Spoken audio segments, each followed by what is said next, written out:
Bonjour chers amis, bonjour le monde. Dans cette vidéo, je vais résumer le cours de synapse tout simplement, en quelques minutes. Dans un premier temps, nous allons donner la définition de la synapse. Qu'est-ce que la synapse? La synapse est la zone de jonction ou de contact entre deux neurones ou entre un neurone et une plaque motrice. Qu'est-ce qu'il faudrait savoir sur ce cours?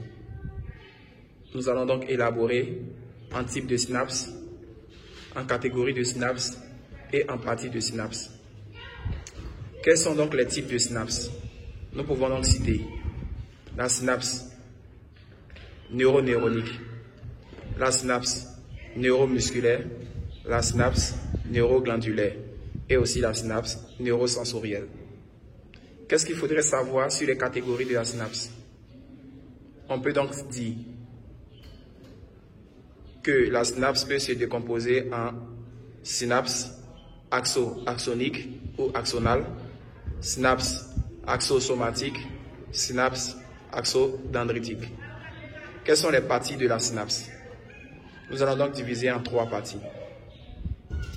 Une première partie appelée présynaptique, une partie consacrée à la fente au espace synaptique et une autre partie consacrée à la deuxième partie postsynaptique.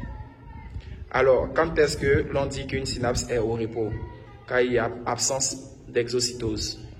Lorsqu'il y a présence d'exocytose, on parlera donc de synapse en activité. Lorsque on a neurones et muscles, l'on fait référence à synapse neuromusculaire. Alors, cette dénomination peut être envoyée à motoneurone. Donc, si l'on vous demande qu'est-ce qu'on appelle motoneurone, vous dites que la synapse est liée à un muscle. Dans ce cas, on parle de motoneurone.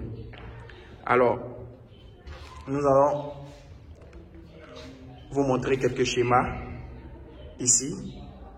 Nous avons donc le sens de propagation de l'influx nerveux qui possède l'arrivée du PA, les ions CA2+, le bouton présynaptique, la mitochondrie, les vésicules synaptiques, l'exocytose, les neurotransmetteurs, les récepteurs synaptiques, membrane postsynaptique et de l'autre côté, la membrane présynaptique. Parlons désormais de comment maîtriser le fonctionnement synaptique. Son fonctionnement se fait en 8 étapes. La première étape, c'est l'arrivée de l'influx nerveux sous forme de potentiel d'action au niveau du bouton présynaptique. La deuxième étape, c'est l'entrée des ions CA2+ à l'intérieur du bouton présynaptique. La troisième étape, c'est la libération des neurotransmetteurs dans la fente synaptique par exocytose. La quatrième étape, c'est la fixation des neurotransmetteurs sur les récepteurs postsynaptiques. La cinquième étape, l'ouverture et entrée des ions Na+, dans la membrane postsynaptique. La sixième étape, c'est la dépolarisation des neurotransmetteurs dans la membrane présynaptique. En septième étape, on parlera de l'hydrolyse des neurotransmetteurs.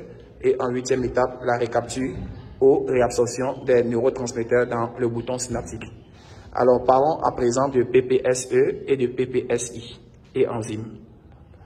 PPSE qui s'est défini comme potentiel postsynaptique excitateur qui obéit à une phase de dépolarisation. Donc, lorsque vous voyez la phase de dépolarisation, alors on a donc un PPSE, potentiel postsynaptique excitateur, qui obéit à une phase de dépolarisation.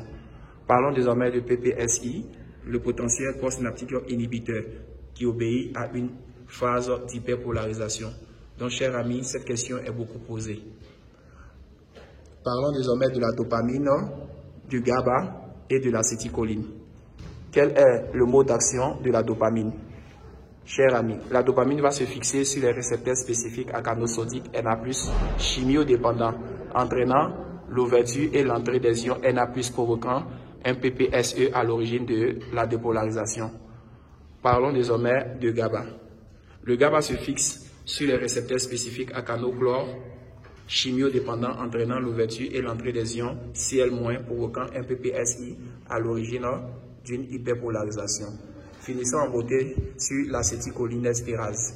C'est une enzyme présente dans la fente synaptique et permet la séparation de l'acétate et de choline.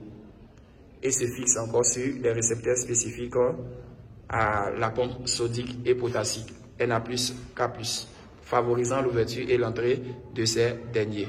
Chers amis, ici, je venais de résumer en 6 minutes le cours de la synapse. Qu'est-ce qu'il faudrait savoir? Le type de synapse, les catégories de la synapse, les parties de la synapse et connaître le sens de propagation de l'influx nerveux. Une fois que vous maîtrisez ça, le cœur même de cette synapse est consacré à comment maîtriser son fonctionnement synaptique. Il faut maîtriser ces 8 étapes car dans plusieurs de vos devoirs, l'on va vous poser cette question. Merci beaucoup, chers amis.